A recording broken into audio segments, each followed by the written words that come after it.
So this is Kirpal Singh and I'm Ishwara Kaur, and we're going to be speaking about polarities, integrating polarities. So before we get started, let's go ahead and tune in. Bring your hands together. Inhale and exhale. Inhale deep. Exhale completely. Inhale to begin.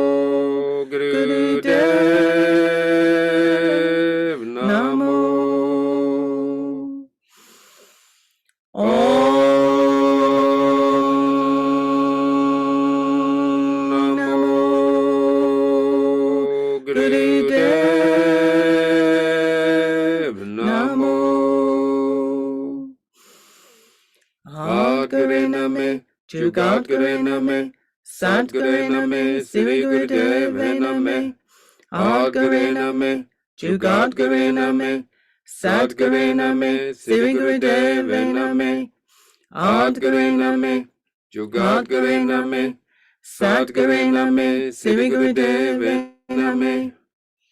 Inhale and exhale. Relax your hands, sit comfortably.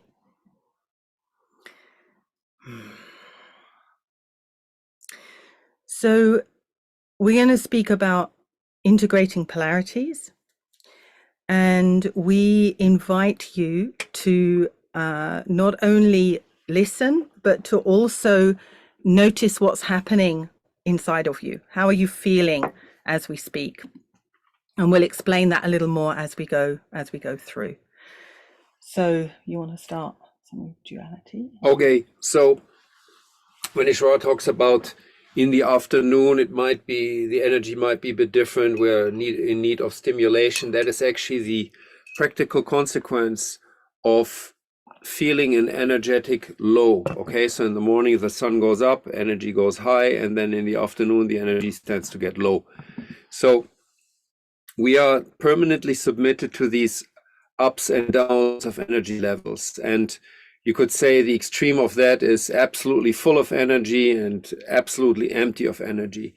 So this is a natural process that comes actually with being incarnated in time and space. There's nothing wrong with that. Yeah. Sometimes we are full, sometimes we are empty, sometimes we are hungry, sometimes we have eaten more than enough. This is the natural state.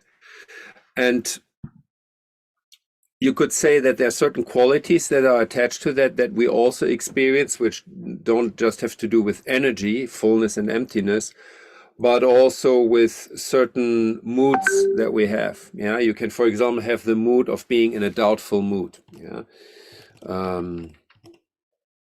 you can feel very confident. That's also not just full. There's a mood of being full, a mood of confidence. It's not quite the same than just being empty or full. So you see there are different stages of being in a duality, and the most common experience that we have of duality is actually when we have an inner debate. Okay, we're discussing the pros and cons of something.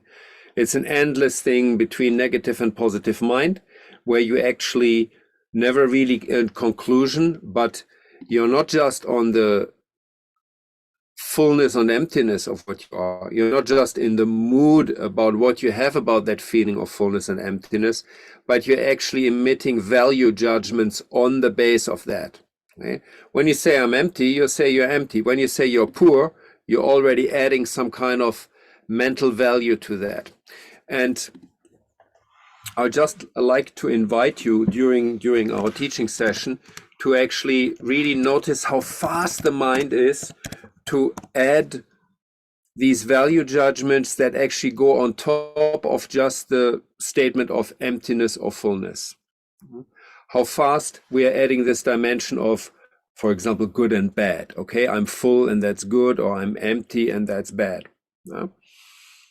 Mental activity will actually transform the pure state of emptiness or the pure state of fullness, or the state of I feel doubtful, or I feel full of trust, I feel full of faith, into something altogether different, which is actually just a little mental game that you play with yourself. On the base of I'm full or empty, you can play mental games, and these mental games, they tend to dominate our life. And they're actually experienced as duality, but not polarity, because they create suffering, discomfort. Yeah, I think also the important thing for us to really remember, understand, is the duality, so to speak, is not the issue, and a polarity is not an issue. The issue or the challenge is the coloring that we bring to that situation. Yeah. So I'm empty, therefore there must be something wrong. Yeah. Actually, there must be something wrong is what I'm adding onto that. And mostly we don't even realize that there is a duality or a polarity, because we're so lost in our colorings of that. Yeah. That there is, where we tend to think there is something wrong because I am, I'm trying to have an example there, but because I'm empty, therefore something must be wrong. Yeah, but you see the difference. Yeah, I'm empty, it's very natural. I need to be filled with something. This is just a natural phenomenon of living in the manifest world, in the world of time and space. And the fact that I think something is wrong is me adding something to that. And then that's a whole drama that goes on. And as long as I only see that drama or that coloring, then it's like the duality, the fact that there is a natural duality is hidden from me. And as long as that's hidden from me, as long as I don't become conscious about that, then I will stay lost in that duality forever. Yeah, this is the reality, right? And that will bring suffering into my life, because the duality also suggests that something is either right or wrong. Yeah, I'm taking sides. If I'm right and you have a different opinion from me, then you must be wrong, right? And that's me lost in duality. And that brings a lot of pain. And clearly, if we look at our world, it's like there is, we talk about increased polarization. Well, that is an expression of the duality, but an expression of it, which is, I guess, maybe we'd say is an expression that's becoming quite extreme. Yeah, if I'm over here, I believe this is the only possibility, and I have no idea that over there, with a completely opposing opinion, that I'd have no idea that we can meet, that is a possibility. But it is. That's the great thing. Yeah, there is the possibility for those two things to meet. And then we start to speak about the experience of polarity instead of the experience of duality. Yeah, and what you have to keep in mind here, that we are inferring, but it's better to spell it out, is that you can have a duality within yourself. I'm hungry, I need to fill myself up. You can also have a duality in relationship with the world. I'm poor, they are rich. I'm empty, they are full. Okay. Polarity will work within yourself on a horizontal level. One person is empty, the other person is full. That is about negotiating exchange somehow. That would be way, way further down the line. But at the moment, I'm just sitting on my position, okay? I'm full or I am empty, and it's outside of myself. You can also have polarity between up and down. Polarity between up and down would be, for example, I'm calling to live this type of life, but actually the life that I'm living is this. Okay? Something from above tells me you are meant to do this, but I'm not living it. So I'm in a conflict within myself. I'm in a duality about myself because what I represent to the outside world does actually not correspond to who I am within myself. Okay? So duality between up and down. I feel the calling, but I don't live it. And also the duality between inside and outside. Okay? What I'm telling you is not what I am telling to myself about you. And what I'm showing to the world is actually not how I perceive myself.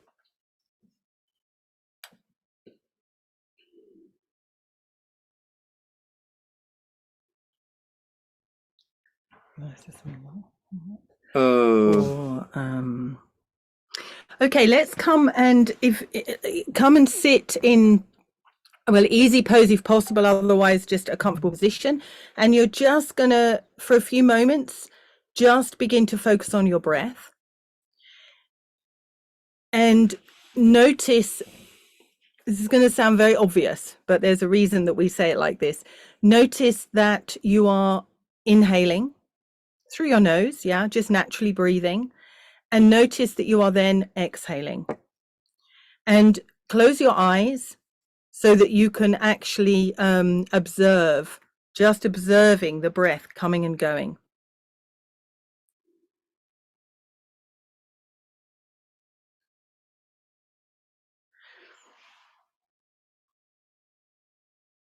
And as you inhale, be aware, really have the sensation that you're expanding your whole lung capacity. So have the sensation that your ribs are expanding in the 4 directions as you inhale. And then really have this sense that you're full, yeah? And when you exhale, see if you can exhale what we would say fully, really completely exhale. For most people, when we exhale, we actually do not exhale completely. We sort of think we are, but in fact, it's not quite the whole thing. So now we're just doing this for a few minutes. Just be aware as you exhale, can you exhale a little more than you could before? Just another little bit. And then you'll feel, right, you feel the pressure. The pressure is there to inhale again. But see if you can extend the exhale a teeny bit. And the same with the inhale, yeah? When you're inhaling, you get to a point where you feel so full that you feel you cannot take any more in. See if you can take a little more. And also, one of the ways with our breath that we can work with this integration of polarities is also that when we exhale, it's not kind of a holding the breath, pressure, and then letting out in one go. We want to avoid that. We want to then slowly exhale, because then there's much more. It's like we find the rhythm, and this is then where this natural phenomena, this natural duality of inhaling and exhale becomes an experience of a polarity, because it's able to flow. Yeah, it's kind of, I'm exhaling and it's like that merges. There's a natural moment where I'm going to inhale again. Yeah, so you see there's a coming and there's a going. There's a filling myself up and emptying myself out. And this clearly is a very natural phenomenon, and a very natural duality that we can then experience as a polarity. So what's actually the point here to make about the difference between duality and polarity? Well, the first thing is that duality, as soon as you involve your mind in it, will tend to actually polarize things further, okay? So remember when you're kind of growing up and they ask you what kind of food you like, okay, and you specialize yourself more and more, that and this, yeah, you know, you go in this extreme of polarizing things, having antipathy against one food or one type of situations or one type of people, and another one that you actually appreciate a lot. Okay? But this is not necessarily a spiritual position that you can hold for a very long time, because you're actually starting to create a set of preferences that is going to lock you in a world that just works according to your laws. Only what I like should be in that world. Whatever I don't like should not be in that world. And this is when suffering will set in, because whatever you have excluded is not gonna ask you to be let in. It's gonna force its way into your life. Okay, and this part of what you have excluded is actually going to bring back a part of you that you did not want to acknowledge in the beginning. Therefore, you just went for what you liked. You didn't go for what you disliked. Now, the dislike part is going to come back. In psychological language, it's called the return of the subconscious. Yeah, le retour du refoulé, a nice French expression. Whatever you have repressed just comes back in the shape of something outside of you or something within you. It can be both ways. So when it comes up, the question of how do I integrate that is going to raise itself.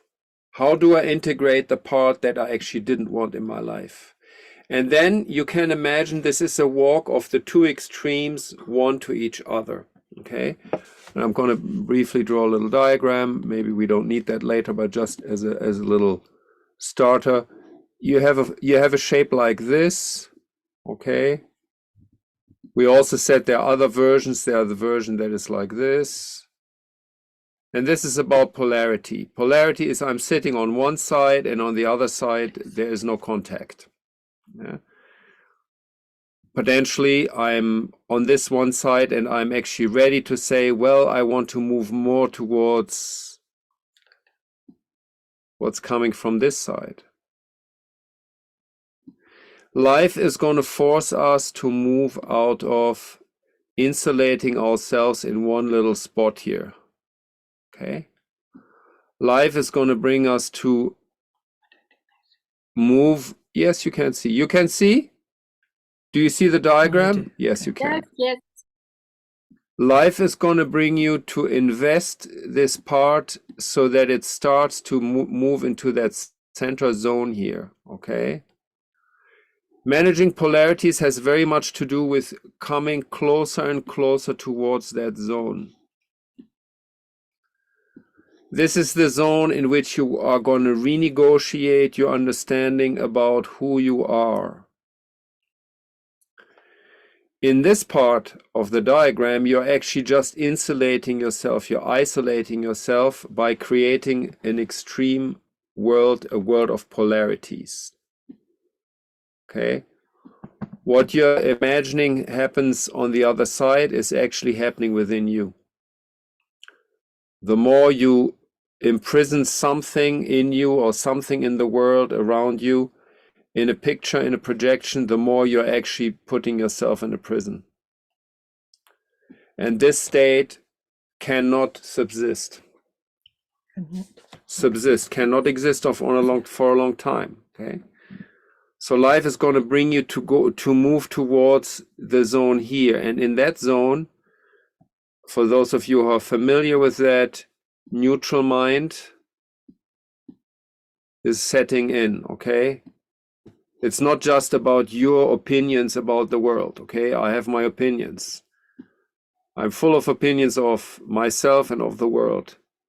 All these things, they have to be invested in order to disappear when they come into this zone here. This is where you dissolve all the opinions of yourself and of the world, and you become interested in what is actually true. Because these ideas about yourself with your preferences, they just have to do with your story.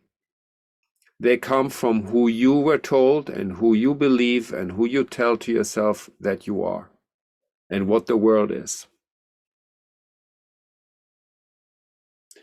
Our misconceptions about ourselves are fueling our experience of duality.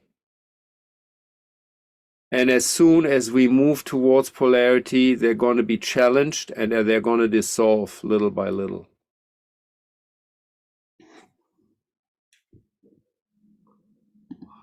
Which means that as you move towards investment in polarity, you're actually, see what I'm doing here? Some of these ideas, they disappear. And what disappears here, and this is something that you can invest in every one of your breaths. In every exhale, you can actually consciously discharge yourself of your mistaken understanding about yourself. Exhale the story that you're telling about yourself. Inhale who you really are. You do it now. Inhale who you really are. Feel that it comes from the third eye, streams into you. Feel that it comes from the top of the head, it streams into you. And exhale your mistaken understanding about yourself.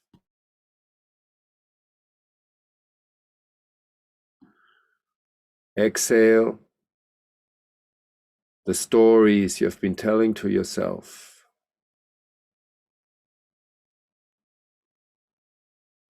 Exhale the stories that you have heard about yourself. Inhale Sat.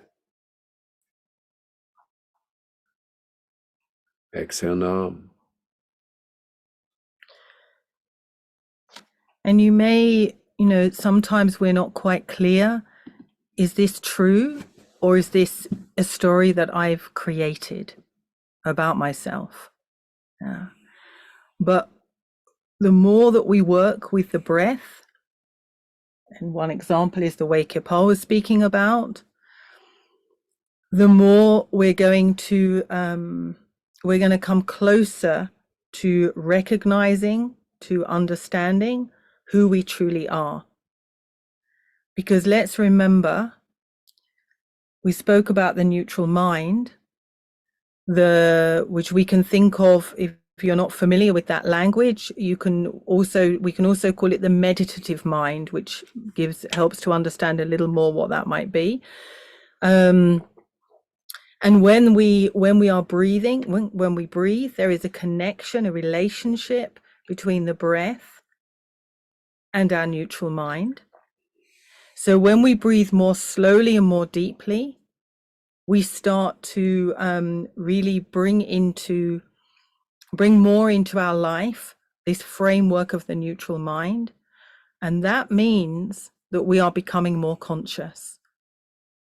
So without this consciousness, we're stuck in our pattern. We're stuck believing that this is who we are, the limited idea that we have of ourselves. That will stay as long as we do not become conscious that there is another part of us. There is something else. So some of these exercises with breathing, and particularly where we're slowing the breath down and breathing more deeply, are helping us already to begin to recognize who we really are. And that's going to enable the polarity that we each are to become more, let's say, more harmonious. Sometimes we speak about this in terms of masculine and feminine. And this is one of the more obvious polarities, we might say. And we know that every one of us, a man and a woman, we all have part of us is masculine, part of us is feminine. So in this example, it's relatively easy to understand when you have like a man and a woman. Kirpal is going to be sometimes more in his masculine, and I'm going to be more in my feminine. But at other moments, it's going to change. It's going to swap. Yeah. And that's a very natural thing. It's natural between us as a couple, but it's just an example of the movement of the polarity in any we could say in any type of relationship. That includes the relationship to yourself, and even for example the relationship to your mother, the relationship to maybe your boss at work, or maybe you're the boss at work and you've got workers. There's a certain relationship, a certain dynamic, and sometimes that relationship, that dynamic, is not healthy, and that's where we could talk about it as being a duality. There's an assumption about something. I am the boss, and that means I decide everything, and I don't listen to your opinion. But when I'm the boss and I understand that you as my worker, you have something useful to contribute, then there's more of an exchange, and that allows this energy between us to flow. And then I'm doing a good job as the boss and you're doing a good job as the worker. Yeah, because there is a relationship that is working as a polarity, so that there is a flow, a connection between us. This is an important point that Ishwara makes, because you can see how we have, or you can hear in how we speak, that we have moved out of what was described before in the diagram. Yeah. Here we were talking about I'm insulating myself, I'm isolating myself in my little bubble, my little internet bubble, my little friend bubble, my little fan club bubble. Okay, whereas there's a greater world. But as soon as I actually accept that I am now moving towards polarity, which means I'm moving more towards a neutral perception of what is, the more I will actually realize that what is going on in reality is a permanent flow between the extremes, a permanent flow between the two sides. Okay, what is on the right side, on the full side, flows into the empty side. And what is empty flows into the full. This is natural. This is a given. There's always some kind of energetic exchange happening between the two sides. But this I have started to acknowledge from the moment on that I went away from duality into polarity. And now, moving into the neutral mind, I am little by little taking away these parts of my personal history, my opinions, and I start to open up. Maybe these people are not so bad. Maybe this part of myself is not that bad. Maybe I'm actually not what I was told, okay? And you see how this starts to clean up? Here, I have what I would call a purer and purer flow. And that means I'm not just in a polarity, I am actually working in a relationship with the other side. I'm actually able to be partly on the other side. I'm actually more and more moving in the middle. Okay, that is the position that we as yogis try to take and to train ourselves for, in order to stabilize ourselves in that. That is the position of communication, of relationship, of teaching. Now, teaching, you will understand, as the teacher, you are the one who presents himself or herself as being full of the teachings, right? That's why we chant Om Namo Gurudev Namo, so that the teachings can flow through us from the full side. But at the same time,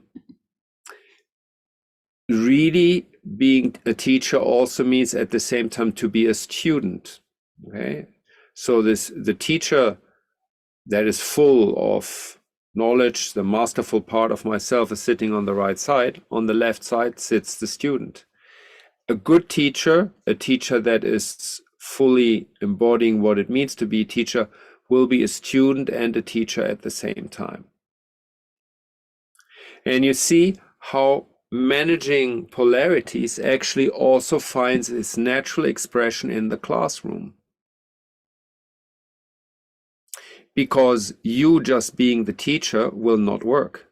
Students will ask you, did you actually do that exercise yourself? You seem to say that this is what we should do, but do you actually know what you're asking us to do here? Yeah, this is a part of the student that is going to think like that.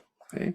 So if you as a student have confronted yourself with that exercise, you have authority to ask others because you know what they're asking them. See? So this side here, this right side, is a little bit what Ishwara called before the boss, okay? So the one who leads. And you see how this is naturally happening in that situation here. Above is spirit, and below is, how shall we call it? Okay, let's say our animal nature, okay, to say it like that. Okay, I'm gonna draw that here.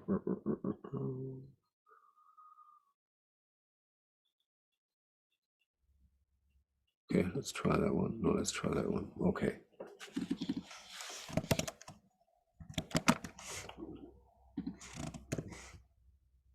So our animal nature is actually working on the very primal level of I'm full, I'm empty.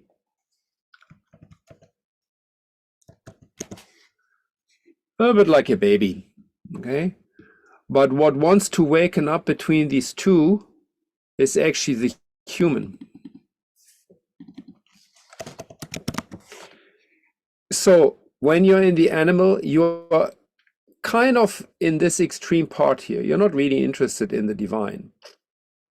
I will take that away from here. You're not really interested in the divine. You're not interested in the spirit. Okay, wait a minute. I should do that differently.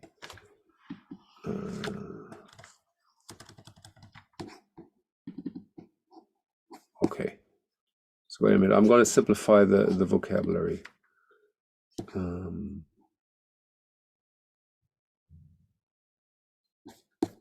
we go.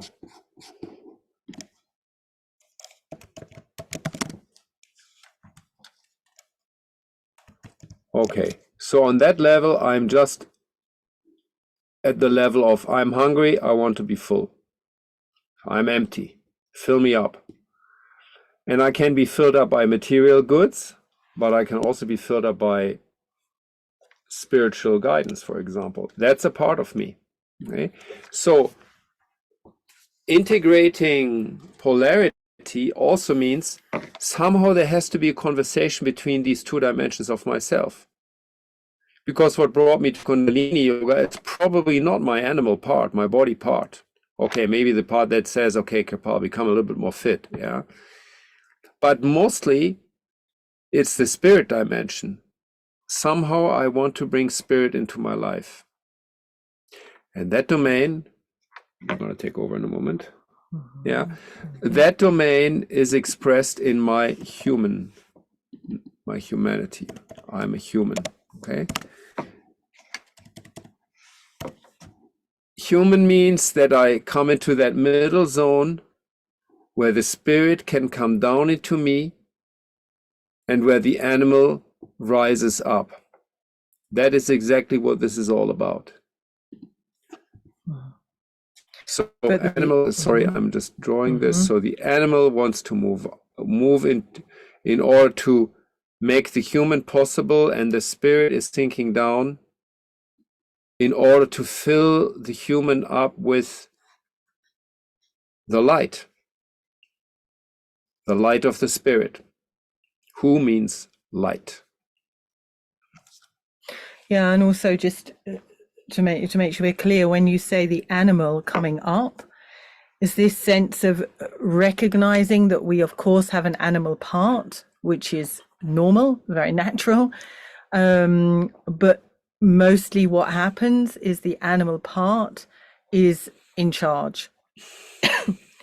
And what we're looking at in the diagram that Kirpal has drawn there is that the animal is coming up as a basis, as a support, in service of, we might even say, in service of who we truly are, rather than continuing to be in control.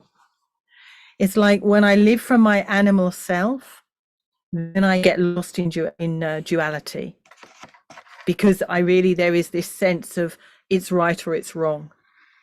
But as I begin to wake up, in this context, when we speak about waking up, we mean become more conscious, which also means become more human. So as I become more human, I'm less attached to this side or that side of the duality. So as long as I stay in this extreme polarization, we can say I'm not really behaving like a human being. I behave more like an animal. But as I begin to be more conscious and to realize, to accept that there is a duality, it's very natural, that I am in polarity with many things, both outside of me and inside of me. As I begin to realize that and to accept that, then I start to become the human. Yeah, in these teachings, sometimes we speak about being the possible human, or living my potential. So it's only through working out, through integrating these polarities, that we are able to really become the human being that is the potential that we each have. Okay, so you see how I'm beginning to understand the difference between duality and polarity, and how we can work with polarity can really serve us on our journeys of growth. And it's actually essential when we look at our own personal life, but also at the wider world. The more that we get lost in the duality, the more there will be polarization, both within ourselves, but also in the world. And we know that that means there's no harmony, there's no peace. Because we're not human beings, actually. We have a human body, but we behave like animals. So as we integrate these polarities, so our humanity becomes much more prevalent, much more present in the world and in the daily life. So I think maybe we will continue a bit on one of these polarities. You wanted to say more before the exercise. Okay, so just to kind of draw your attention to this fact. So what we talk about humanity, that's in the middle. I think that's clear. This zone here, that's the human. Okay, this middle zone. And what's at stake is actually handling the fact that here, when you wake up, you're going to feel more and more. And it's going to be more and more intense, because you're not just having your own experience, you're also feeling what the other side feels. And you feel them at the same time. That is why it is hard to stay human. And that is why it is a requirement for our own humanity to train in order to have a strong nervous system that can actually allow us to stay in that place of great intensity. Okay, so what we have learned so far is that integrating polarity means that you integrate the intensity of the polarity. The more you move into the middle, the more intense it's going to be. The more safe you are in your little group of friends that have whatever these and these opinions. You're just out there with everybody. You're feeling what people feel. And that is the challenge of becoming human and awakening. Yeah, and we can, of course, make a little connection here to our practice, right? Why is it that we get up in the morning and we do a kriya, singing, etc.? Well, in terms of the physical practice, nervous system.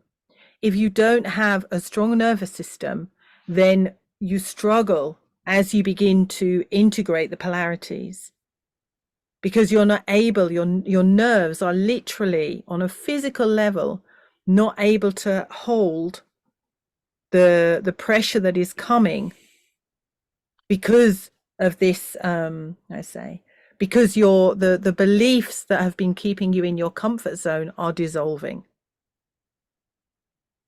So this is where a physical practice is so important, but in particular one that is working with the nervous system.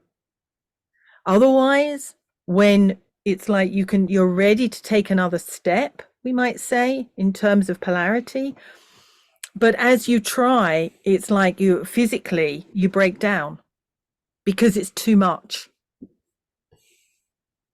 Yeah. So here it's really interesting to notice the different practices that, of course, that are worldwide, but that we have in Kundalini Yoga.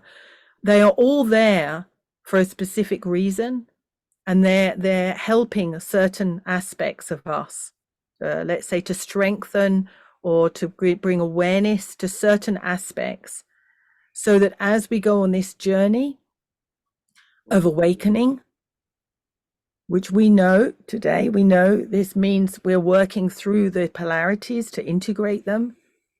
We need this support. We need this very strong nervous system. So I think this is also interesting in terms of a relationship here between, we might say, spiritual growth and the physical body. We could also say between the animal nature. Yeah, because in certain aspects, not with everything, but in certain aspects, my animal nature is demands that I move my body. Okay, it's a normal thing, it's a natural thing. The spirit itself doesn't require that, but the spirit requires that my animal nature has driven me to move, so that there is a vehicle. So my body is a vehicle that is able to receive that comes from spirit. Let me see if that made sense.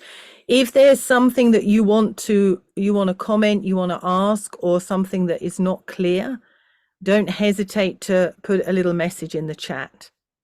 Okay, because we're not getting feedback from you, so we can't clarify something if it's not clear unless you let us know that you have a question. Okay, so go ahead and do that if there's something that you want to share or that you want clarification on.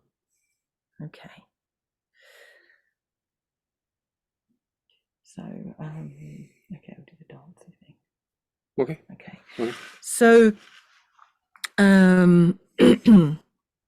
nothing. The messages, Kirpal, can you please? Yeah, sure. See, is it 2 new messages? Is that something we need to clarify? Okay. Oh, what time did she arrive? 17:38. We're not going to repeat the whole thing. Yeah, the core idea, Louisa, is simply that the theme is integrating polarity, and polarity means that you're actually able to move from one side of the infinity sign to the other. Normally, we just sit on one side and we basically sulk in the corner and say, this is where we are. Or we say we are proud because we are in this side of the sign.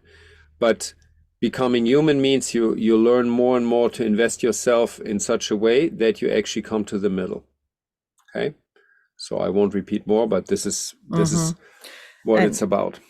Yeah, it's when we integrate the polarities that we begin to come closer to the middle.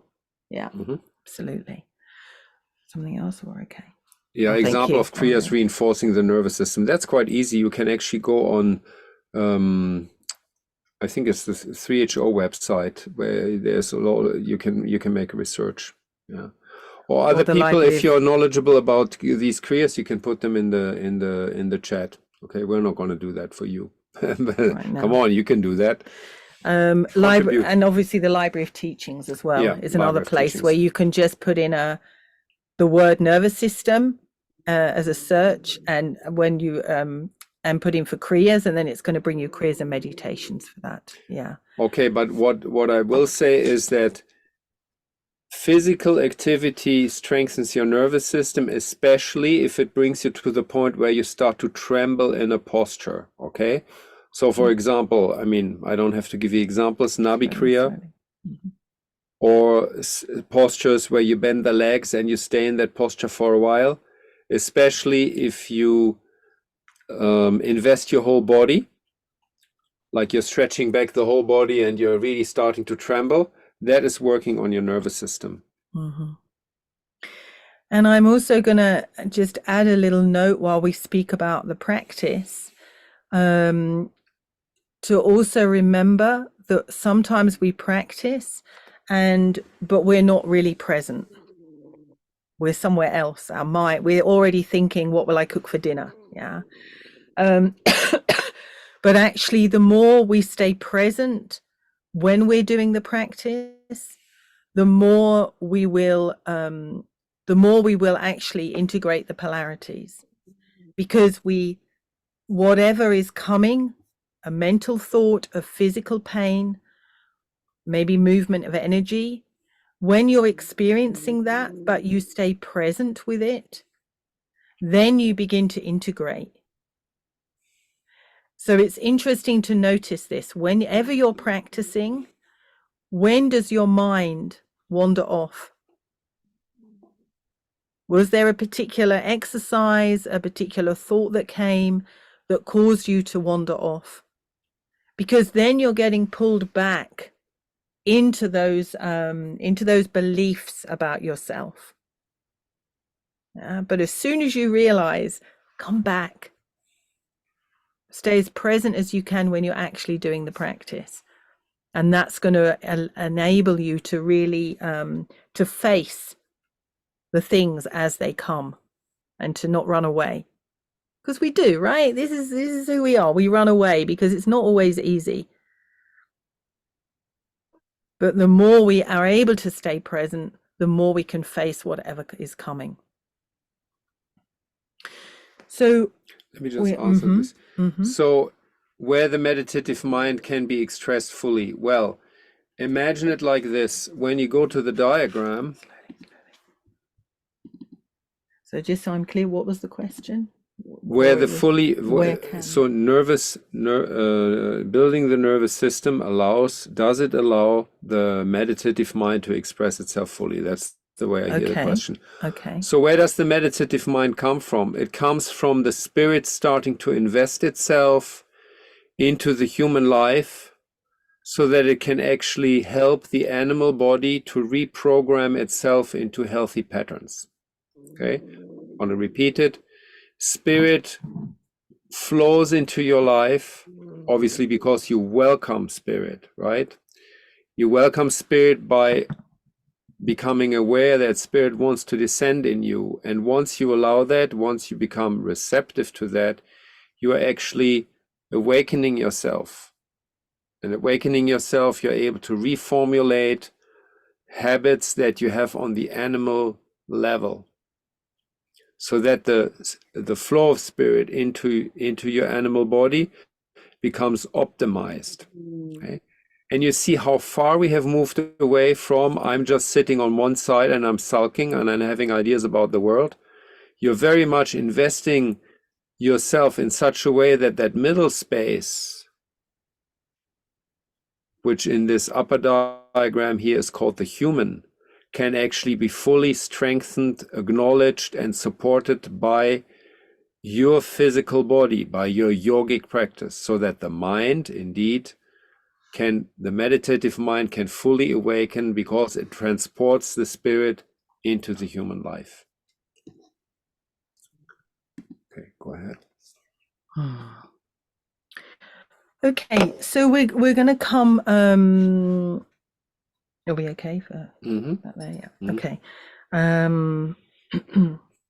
So without thinking too deeply, see if you can bring into your mind either so make this personal, yeah, something very personal for you. So either something where you have a feeling that you're a little lost in duality with it. So for example, where you're aware that you have a very strong opinion about something and you struggle to see the opinion of the other. You really you know you're able to be honest enough with yourself that you realize, wow, I really am very strong on this side and I just cannot see the other. Okay, so that's one possibility. Another is where you can see the other and you're in the process of learning to come towards the center, yeah, which means in a practical sense, I have this belief, but I'm aware that the person with the other belief on the other side, that it is possible to meet. There is a meeting place for us. And this is where it has become a polarity. Okay. So personal example, where you are the message, where you are aware that you're in this polarity and you're working, you want to be able to be more accepting of the other side. Okay, so hold that, and Kirpal is going to just show you a little movement that we're just going to do. Just you can stay sitting just to work with this. Okay, so hold this in your mind, whatever has come to you. Don't then think, oh, is it the wrong one? Is it not right? Doesn't matter. Just hold it. Okay, before we do that, let me just acknowledge that question. It's usual for us to cry while we are practicing, especially as new yogis when we first bring our spirit in. Is that a sign we also have to work on the nervous system? Yes, that's true.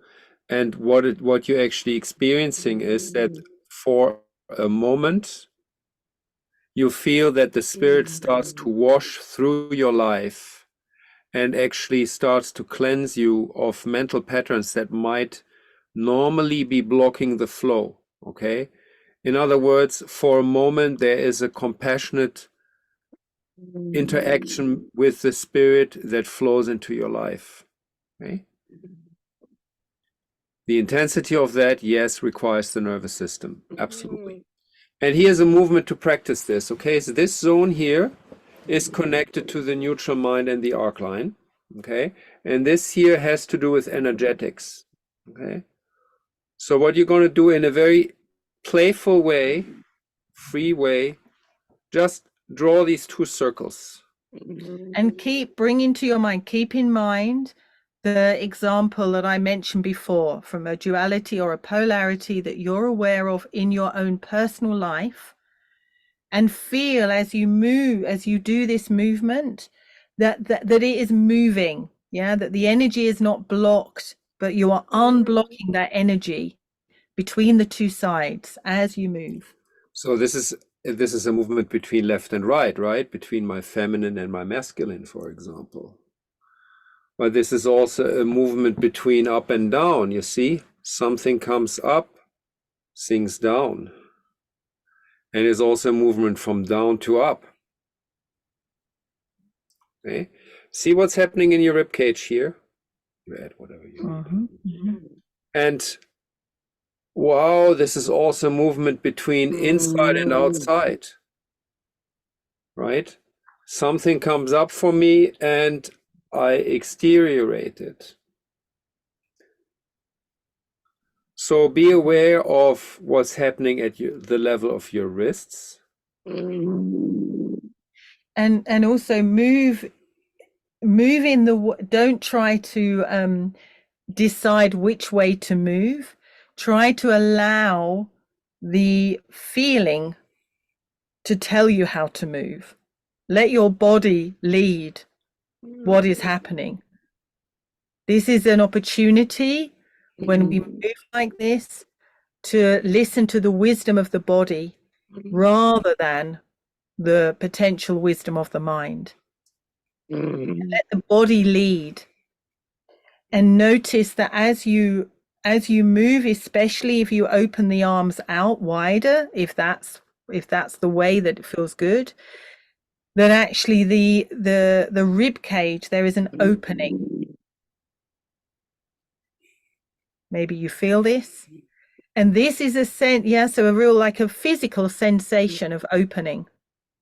This is a sign of the human. It's a sign that we are, maybe just for a moment, but we're actually opening up, and we're not so stuck on the two sides. It's one of the things we experience, as we grow, as we become more towards the center, then everything becomes more circular.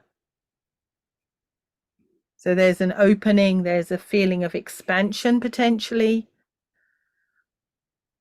Also, you might notice that you feel more calm or more peaceful.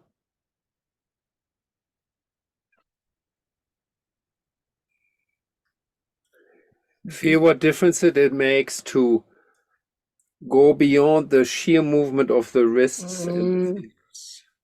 Just try that for a moment. Elbows relatively stable. Feel what's happening in the rib cage.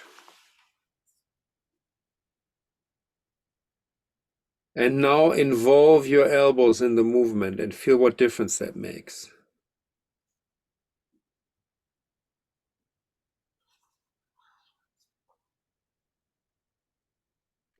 Bring in the elbows. Feel the difference.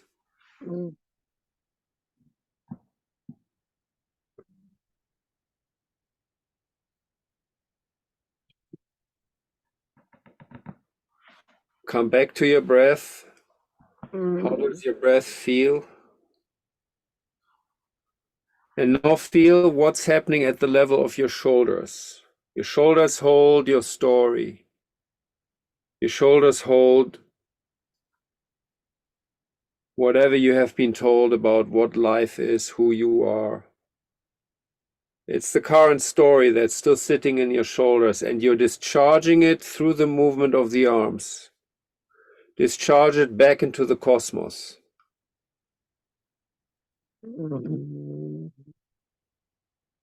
Came from God, goes to God. Recycling. Natural recycling.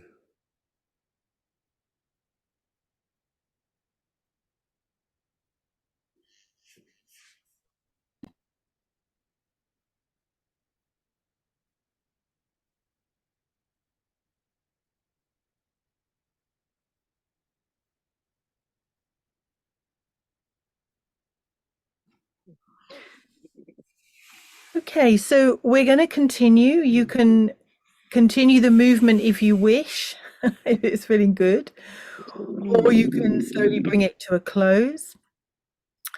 And if you choose to stop, then I suggest that you just, with your eyes closed, just for a moment, just notice what you feel. Notice how something has changed.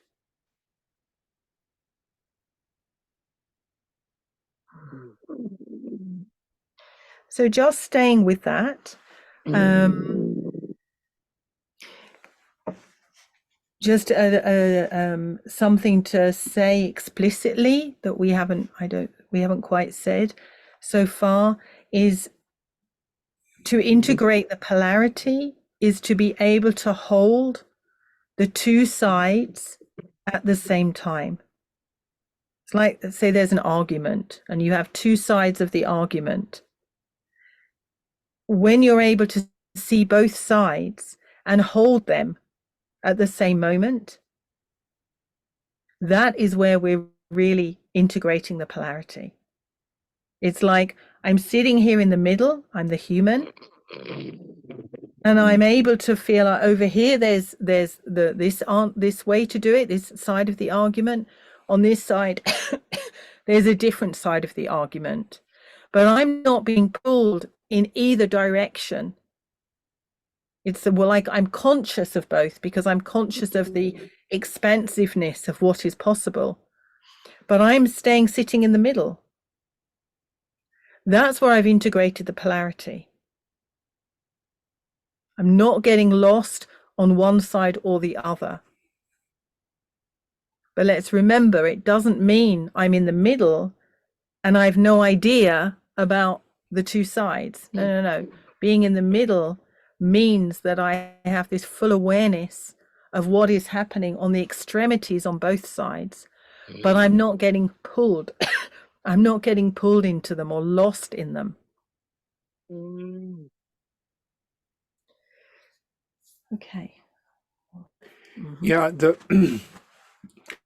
point that you might now consider is that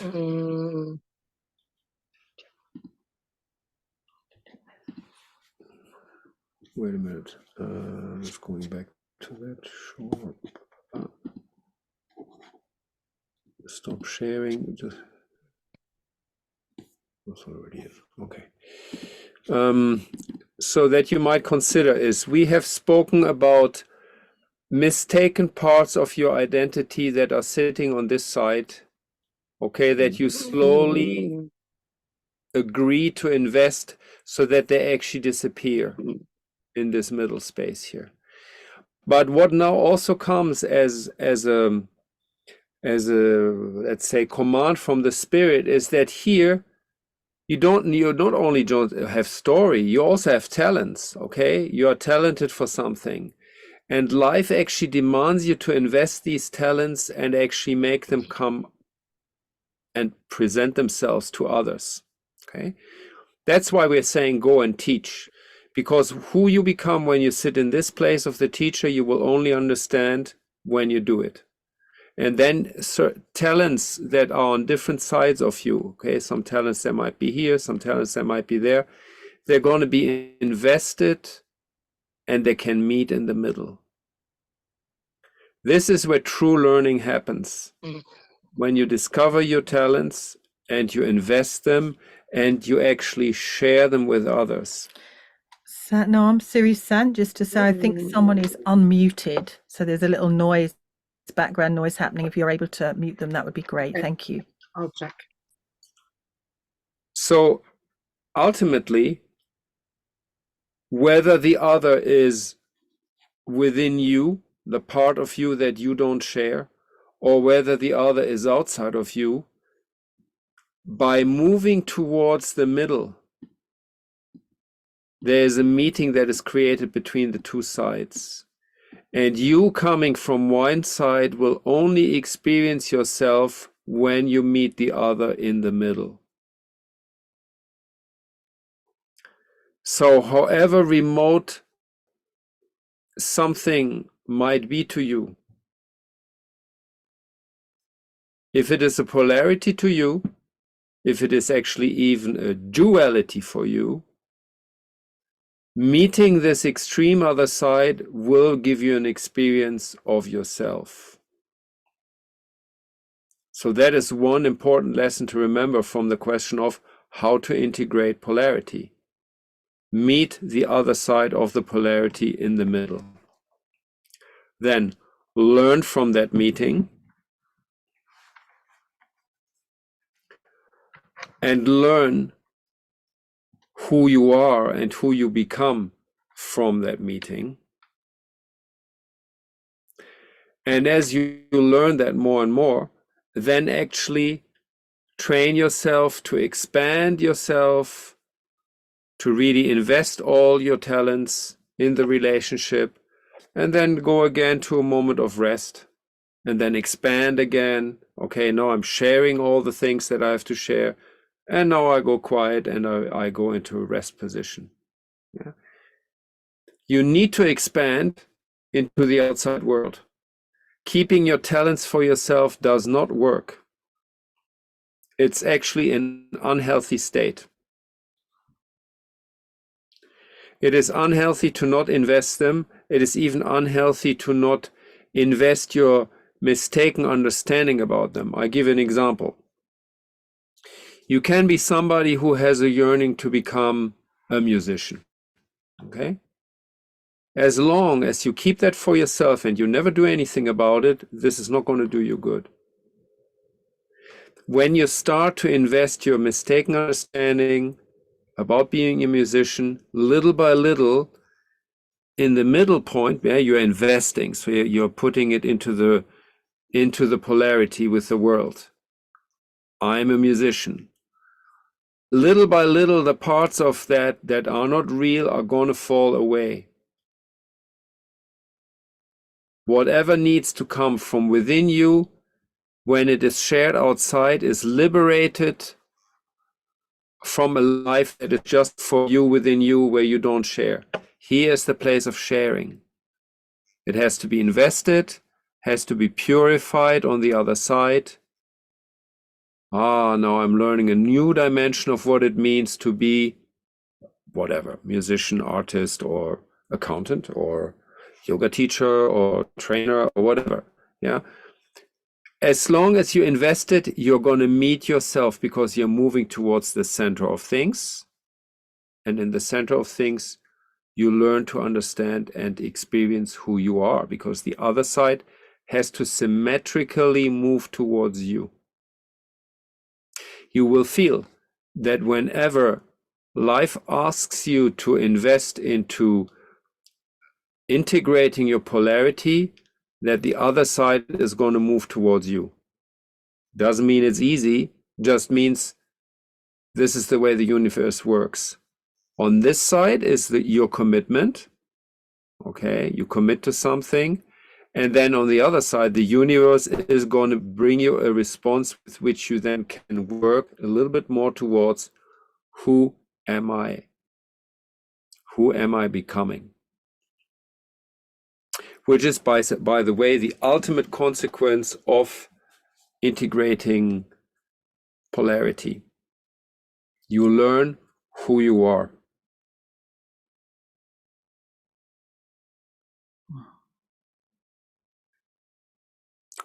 Okay, I think we have some moments time for questions. And just to add to this, when you're learning who you are, you're also, of course, becoming more of a human being, of what that really means. Yeah. Okay. Okay. Something else? I have a hard relation with my neighbor that refused to look at me and talk to me. I absolutely don't know in this case with go to the meeting. Have you got an exercise? Okay. Well, first of all, I would say in general, you can have a conflictual situation with somebody. Okay. Conflictual situation always means there's a potential for integrating polarity. In many cases, it is not first possible to do it with the other person in person, but can you take away the parts in you that might be resistant and actually stay connected to the person even if they don't want to connect to you? Staying connected to a person doesn't mean that anything physical happens, but it just means you keep them in your heart and you keep them in your prayer. Okay. Praying for your enemies was always considered to be a very high spiritual attainment. Okay, praying for your enemies. Now, in the examples, you can hold the person in your heart, but that would assume that you have tried every angle possible to meet that person. Okay, I would still question if there are not other angles under which you can meet your neighbor. Okay, what am I saying?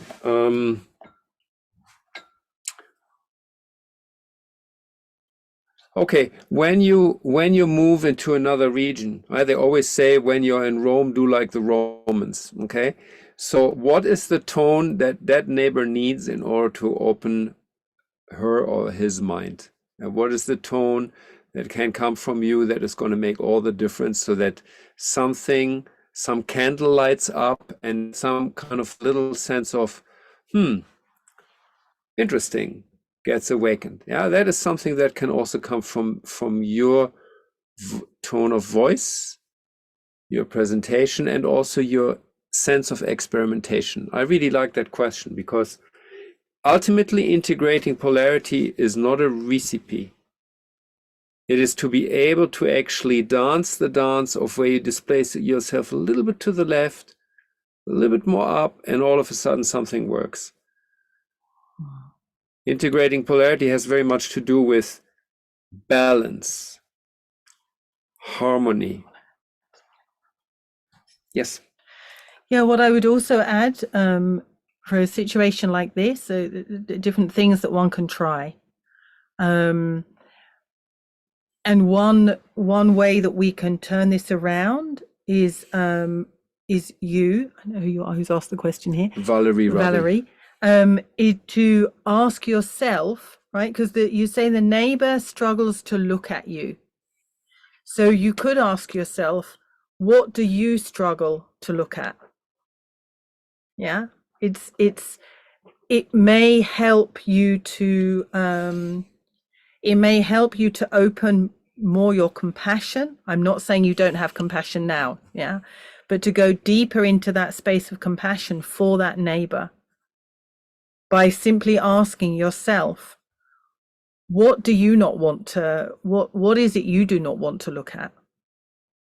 Yeah, it's classic idea that the biggest fear we have is of our own light, of our own potential.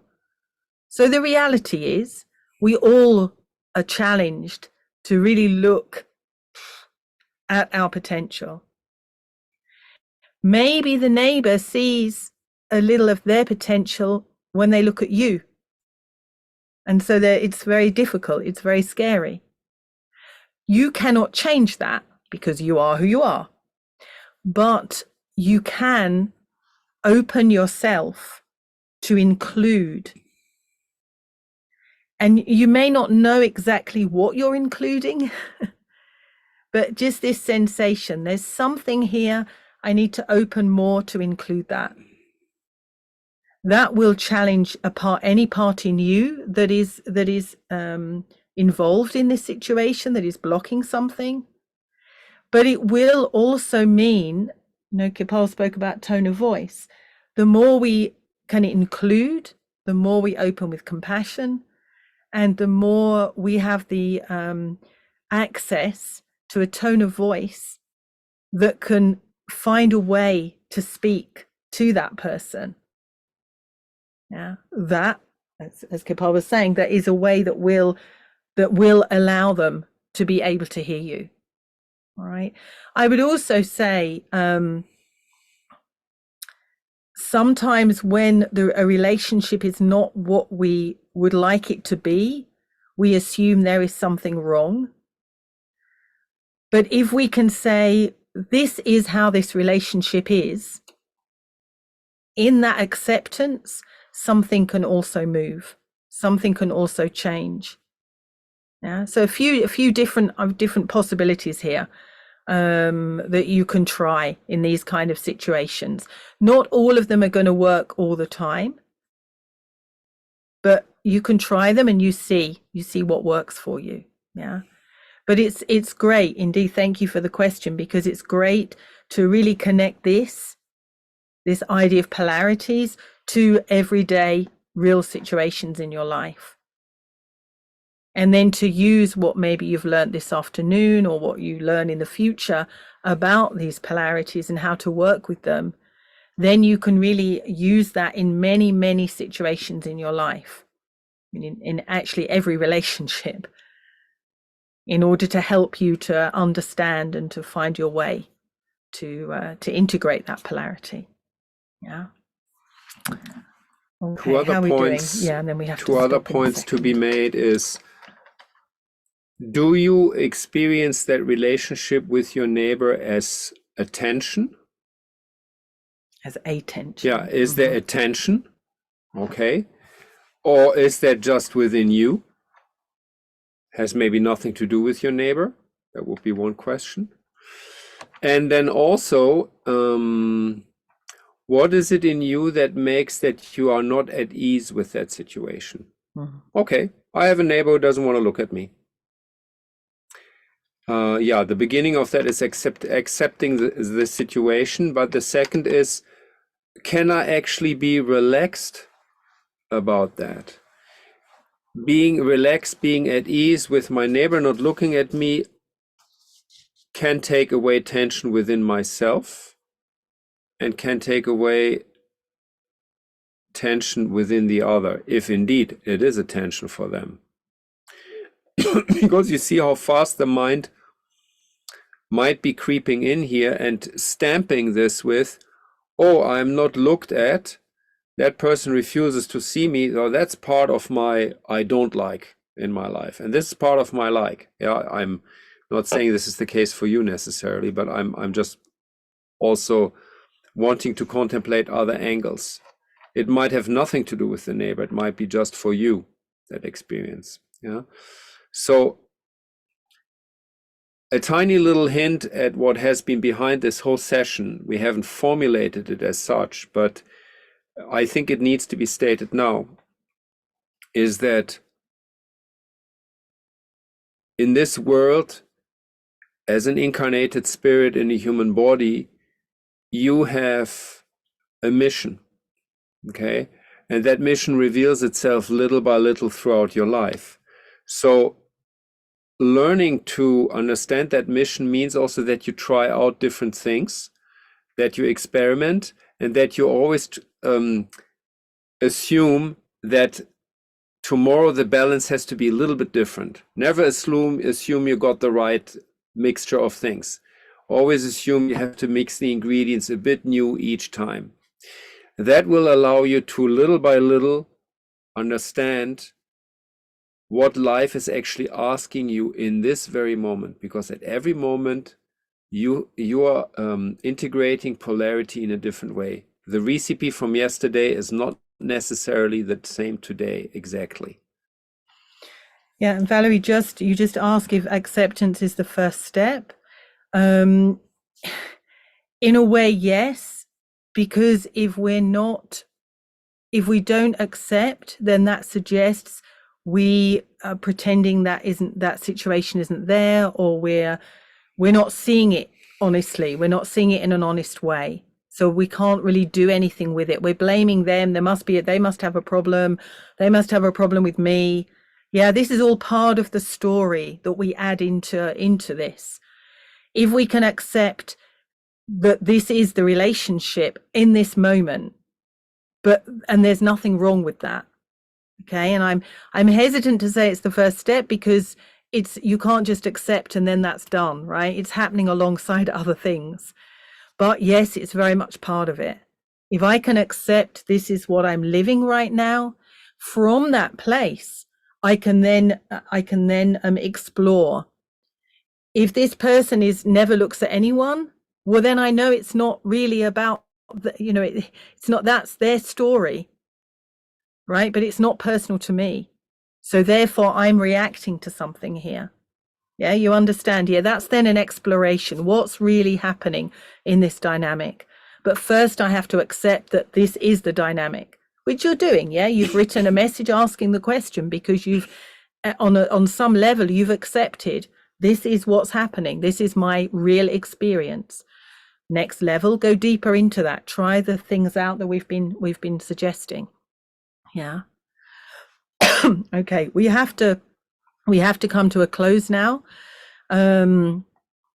Let's see. But yeah, we thank you for your attendance, for being with us this afternoon. Hopefully you've learned something, and hopefully it was also enjoyable for you. And of course, it's a continuous work. So you can, we suggested that you take one polarity or duality earlier that you wanted to work on, but clearly there's many. So you can work with that over time in your daily life. It's a great thing to do. Okay, brilliant. Why, Guru? Okay, so I think we'll just chant 3 Satnams to say goodbye. to close the space. You wanted to say something? Communicate in order to keep on refining on integrating your polarities. That is going to liberate yourself. It's about communication, conscious communication. Yeah, if you only do it within your own head, it's not going real. to work. Not working. You have to test it out in the real world with other people. Yeah. So inhaling deeply and exhale. And inhale to begin.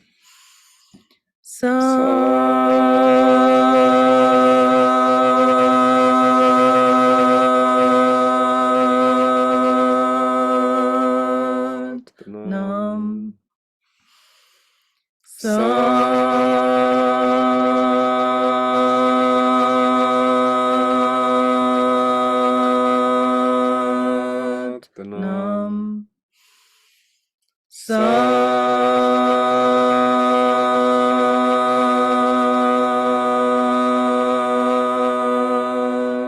Nam.